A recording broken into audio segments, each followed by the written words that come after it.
Pat Welter, we have Panthers playoff football for the first time since January 2018. You like that? Kirk Cousins, baby. Or maybe it's more just the Falcons' defense or the ineptitude of the Saints. Whatever you want to talk about, we will take it because we have playoff football here in the state of North Carolina, and WRAL is all in. I'm Mark Bergin. He's Pat Welter. Welcome into WRAL Triangle and 2. A little bit of a different camera setup, so let us know in the comments if you like it. Like and subscribe to the WRAL YouTube page. 5 stars only on Apple and Spotify for the WRAL Triangle and 2 feed. Pat, here's where I want to start today's conversation, and it is this. Bryce Young's very first playoff start. What I wanted to ask you, though, do you think the outcome of this game matters in terms of whether or not the Panthers pick up his fifth-year option for the 2027 season? That is a decision that they would need to make by early May of next year, or of this year, of 2026. Oh, it has to, right? Because your quarterback has to be one of, if not your best player in your biggest games. And in a lot of ways, the Panthers this season are winning. It's complicated. You hesitated, because Pat. He's clutch in big moments. Mm-hmm. He has all these game-winning drives, some of the most in the NFL since he entered the NFL. But then there's also large stretches of games when he is completely ineffective, due in part to his size, due in part to his arm strength, and due in part to, I think, his pre-snap ability to read and his needs to improvise to be able to get sight lines or get a more clear view. You know, it's something that's worked for him his entire life. So I think that's a really tough decision for the Panthers going forward because he got them at least to competency, which where this team has been post-Cam Newton was a massive accomplishment. But as far as taking this team to the next step and going to the playoffs again, like this team has a losing record and they're in the playoffs. Like the odds that they're in the playoffs again next year is not a guarantee, especially if Bryce Young is at the helm. It's a weak division. It's the weakest division, in my opinion, in all of the NFL. Here's where I'm at, though, because he projects $26.5 million if they pick up that fifth-year option for 2027. Here's where I'm at.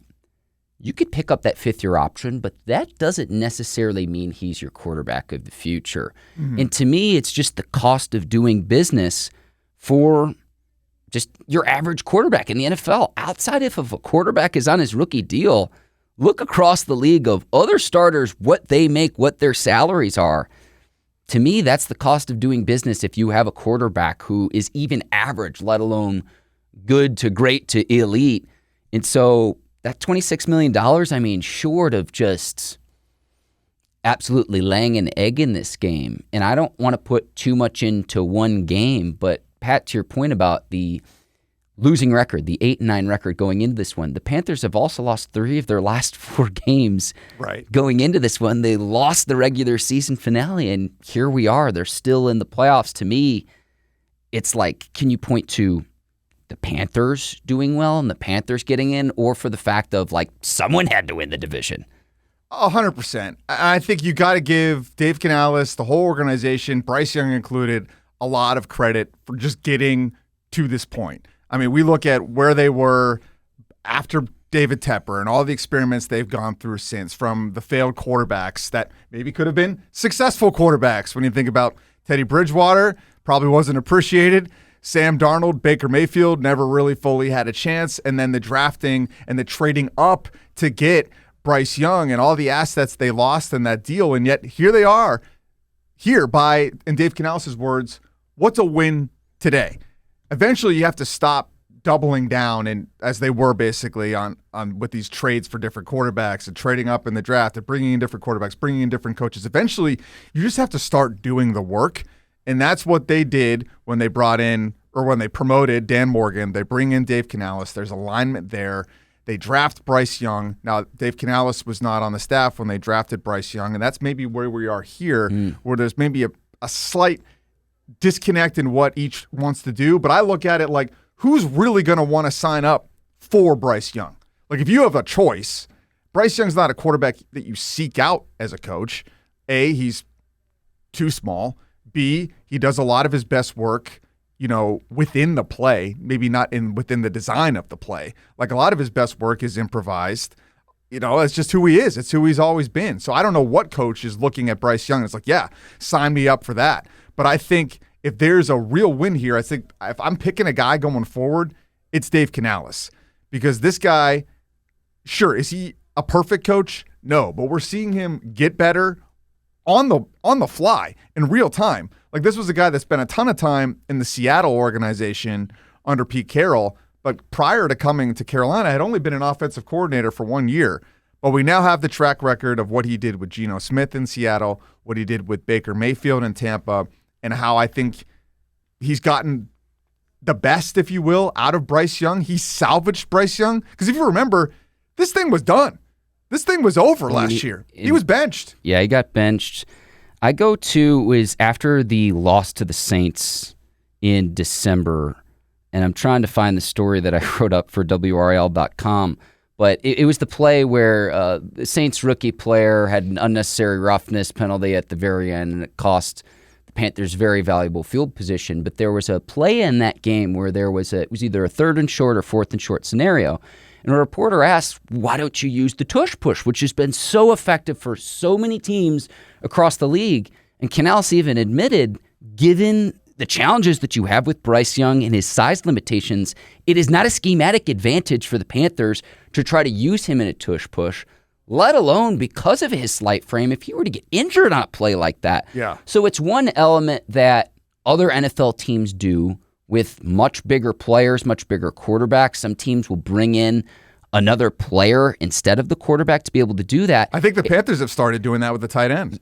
Exactly. But that's something that Young can't do given his size limitations. And Canales even says that in a press conference to reporters asking, hey, why isn't this something that you could do in a short yardage situation where it's a game of inches? A lot of these games come down to the margins, especially at the NFL level.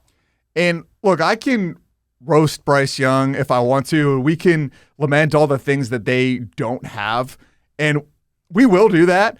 But I do think right now in this moment, Panthers fans should try to maybe block all that out. Like, it's natural to want to wonder, okay, are we going to bring in the fifth? Are we going to do the 5th-year option? Are we going to sign this guy to an extension, which I certainly wouldn't champion I for. would do the 5th-year option before we even entertain that conversation, unless he wanted a super cheap discount, like a very, very team-friendly deal, Pat. Or maybe even skip the 5th-year option, make him prove it next year, and then franchise tag him. Because, 2 years down the road, are you really want to go through this? But I guess the point I was trying to say is, do we have to break our brains about that right now, or can we all just enjoy this because it's been so long since the Panthers and their fans have had anything to celebrate before we just kind of start flushing it down the drain? I'm with you, and I don't want to take too much from one game, but once you get into the tournament, the postseason, the playoffs, everyone's record is the same. It's 0-0, and so it's like, what can you do right now? You've been to a lot of these games, Pat, boots on the ground. You were down in Tampa this last weekend for the regular season finale. What have you seen from Young when you've attended these games, and what's the conversation been like among other reporters that you've brushed elbows with? I was talking to a reporter the other night. I came out with that take that I would support Canales, and they viewed it the opposite way. And I think that's kind of like the debate out there. Some people are Camp Canales, other people are Camp Young.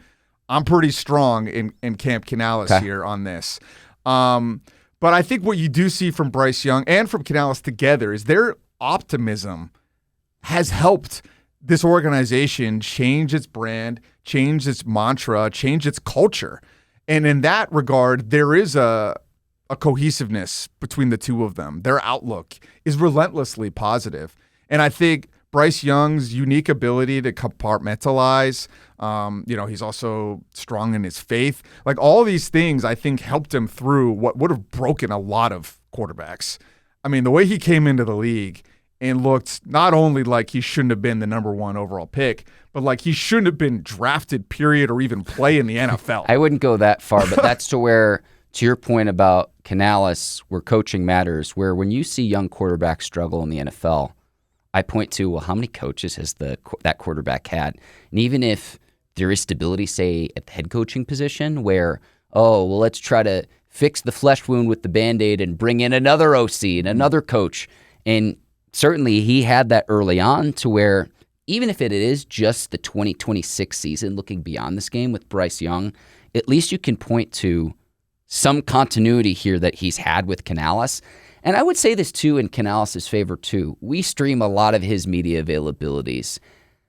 I look at other coaches in other markets where I've covered in my career where it's like he didn't have a clue or he's lost the locker room, this, that, or the other. There's never been a media availability with Canales where it's like, oh, he's out of his depth, he's out of his waters, or he doesn't know what he's talking about, or he doesn't grasp the situation of the moment. I've never felt that way about him from the moment he was hired. He's still really young as a head coach as well.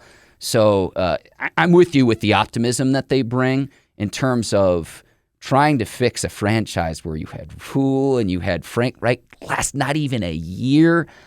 This has really been a mess post Cam Newton. Like if we want to get it to its simplest form, that's what this is the Panthers have been trying to get things right after the Super Bowl run nearly a decade ago with Cam Newton. It's like they haven't found their quarterback who's even close to that same level. That's what makes this moment so difficult. I mean, you host the Steelers podcast. I'm a Steelers fan growing up.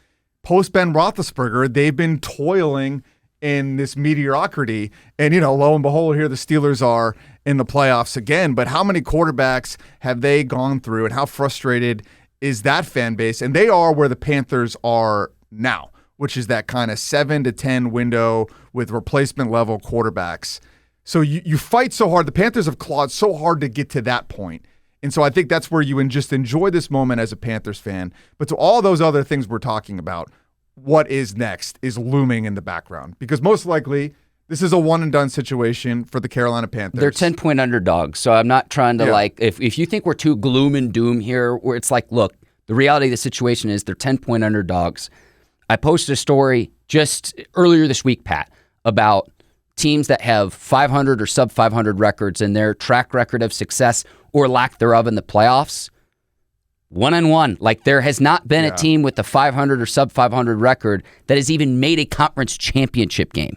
Then there's the point differential, right? They're negative, 68 in point differential. I mean, nothing is really pointing in their favor other than the fact that everyone's against them and that this could be a Seattle Seahawks situation, beast mode, which Dave Canales was on that staff for when they knock off the defending champs, the New Orleans Saints, in Seattle. So it can happen. But that doesn't mean that you're like, okay, we've got our team going forward, we're good.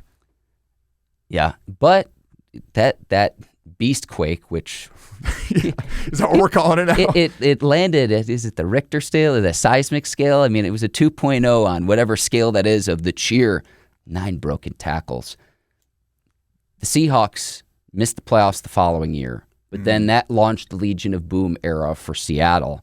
So even just getting this playoff experience so young is so valuable for Bryce Young. And at least in year 3, you can point to, okay, he'll have this opportunity to go up against a really, really talented Rams team that some think are the favorites in the NFC. And they've already beaten them once. Exactly. Yes. And it was a close game. Now, it was also a game where Matthew Stafford and the Rams turned the ball over 3 times. There was a pick 6. And Bryce Young played, I would say probably the Falcons game was his best game of the season, where he had, over 400 yards. It was just a kind of one of those games that just kind of goes drunk. Just one of those games that there's no defense. 448 yards in the 30-27 overtime win, 3 touchdowns through the air for Young in that game too. So it's like, he's throwing it all over the yard. That was an outlier. The Rams game's more within Bryce's parameters, where I think he was 15-20, just over 200 yards, 3 touchdowns, the big clutch touchdown, I think in the fourth quarter to Tetairoa McMillan. Like, one thing that Bryce is great at is biding his time, waiting for his moment, managing the game, not trying to win it on the first drive. Like, even in the Bucs game in Tampa, he did not play well. They were not running the ball, but he didn't lose them the game either. Like, they were in it until the end, and a lot of that is to the defense's credit. So it is possible that they win this game. Like, of all the matchups that they could have gotten, the Rams one gives you some confidence, at least, that there's possibility that they can move the football. So you mentioned the running game, and I look at, okay, how do you establish that against a talented Rams defense?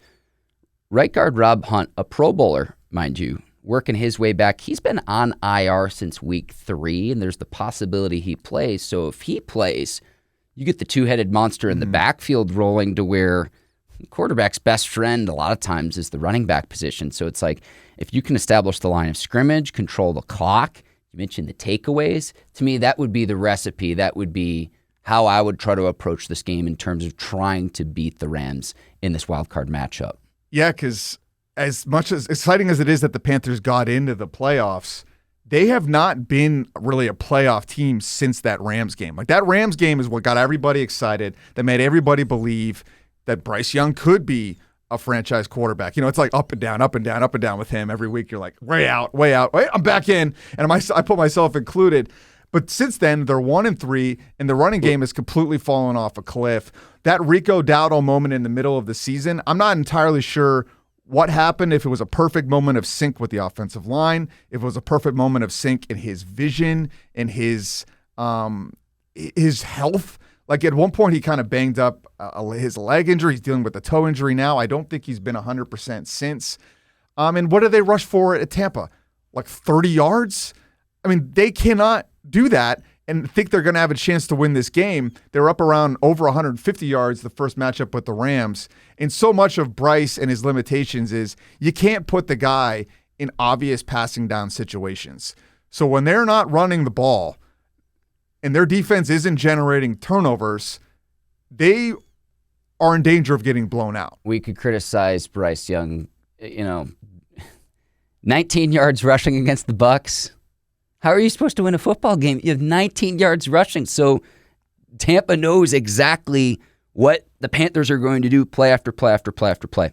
I tell you what, though, too, Pat. Something the Panthers got right. We mentioned Dan Morgan's contributions to this franchise. T-Mac, man, at the receiver position. I mean, he's just going to get better and better. He's only a rookie. I mean, at this point, he's almost not a rookie because, we're into the playoffs now, but I mean, I think he'll win Offensive Rookie of the Year. He's been outstanding for this team. Yeah, and he's a cornerstone. And if you look at what they do have, there's a reason to be excited going forward, is the quarterback position a big thing to solve? And I don't really know if we can find an answer. Yes, but look at the positions they have locked up. J.C. Horn, cornerback, Pro Bowler. Derrick Brown, defensive line, should have been a Pro Bowler, one of the best in all of the NFL. Tetairoa McMillan. These are cornerstone positions. Probably the only thing missing there is an edge rusher and the quarterback. But they've locked up 3 of the most important positions in football, and that's huge going forward. One of my questions in my notes here for full transparency for listeners and viewers here on WRAL Triangle and 2. Biggest X factor, and I wrote Derrick Brown down. And the reason I did that was we saw what this Panthers team looks like when he has not been healthy in previous seasons. And then to where he's been healthy and the difference that makes, your defense starts from the ground up. Mm-hmm. Point of attack, A gap, B gap, everything else revolves around that. So him playing at a high level in the trenches, to me, that's going to be huge because Stafford's likely your league MVP. Davante Adams is coming back from a hamstring injury. We know what Puka Nacua can do. They have a nice little running game as well, the Rams do. So it's like, to me, keep them off the field for as long as possible to where your offense is almost your best defense. But Derrick Brown and what he does against the interior of this Rams offensive line, to me, that's the matchup where it's like, if you want to talk the X's and O's of the game, that's going to be the biggest X factor, in my opinion.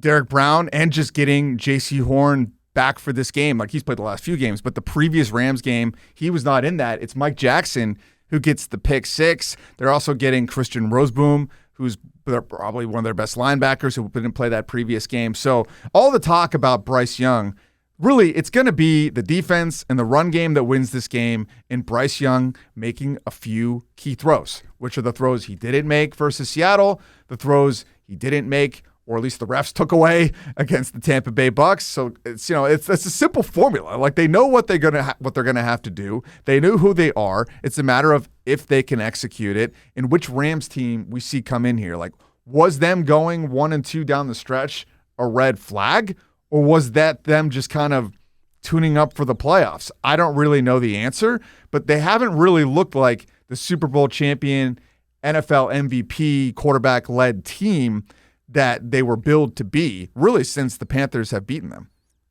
It's a good point about the Rams. They did finish the season with the win over the Arizona Cardinals. Cardinals didn't have a great year either. No, they did not. Pat, what am I missing here before we wrap? Tampa food.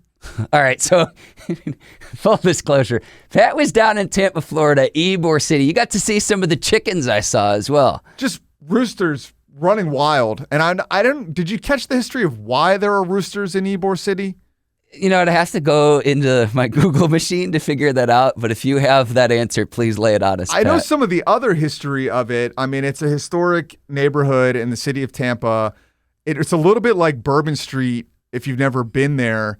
Just kind of subtract some of the drunkenness and add a little bit of, I don't know. Pirate revelry, we'll call it. Yeah, pirate revelry and also Cuban history, yep. hand-rolled cigars. It's a neighborhood where they had cigar factories, and it's just a really cool place to hang out. Tampa is, I think, maybe the most underrated city on the country. It's on the water. It's on the bay. St. Pete and Clearwater are basically on the beach, and it has all this really cool culture and unique things, and I would say the best Cuban sandwich in the United States. People say Miami. I go to Tampa. I love the Tampa Cuban sandwich. You and I have spent parts of our careers in that market, and I know you went to the Columbia restaurant as well. Cuban sandwich there is phenomenal. They have like the best salad I've ever had in my life. I forget. It's like the 14.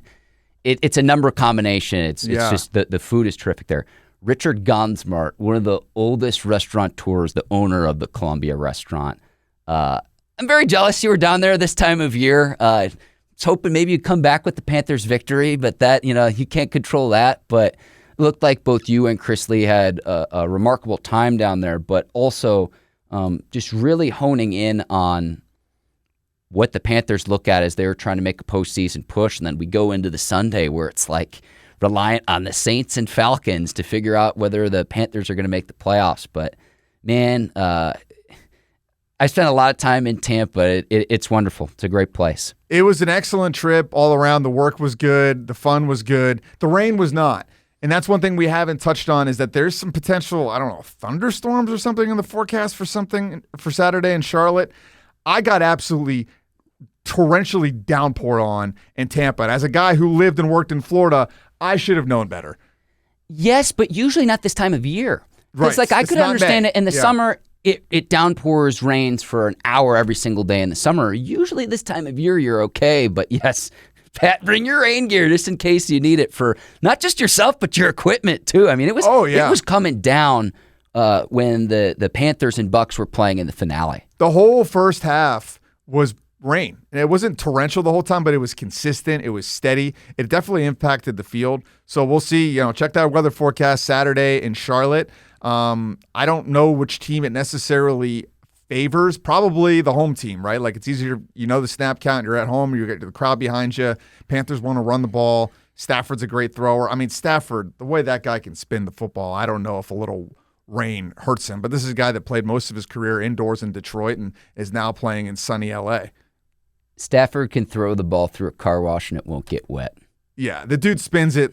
Maybe the best I've ever seen. The way he can generate torque. Michael Vick had that too, kind of like this whip action arm with the perfect wrist release. I mean, it's a gorgeous thing to watch. It's that and his ability to manipulate defenses where he can throw no-look passes or move safeties around with his eyes, something to keep an eye on when we watch this game on Saturday. He's the one and only Pat Welter. I'm Mark Bergin. Again, if you're watching here on the WRAL YouTube page, please hit that like and subscribe button. Let us know what you think in the comments, if we're full of it, if you like some of our analysis. What are you looking forward to watching the game? What are your predictions as well? Let us know down in the comments on YouTube. Apple and Spotify, 5 stars and 5 stars only. Pat, as always, a pleasure. It's lunchtime. Time for another Cuban sandwich.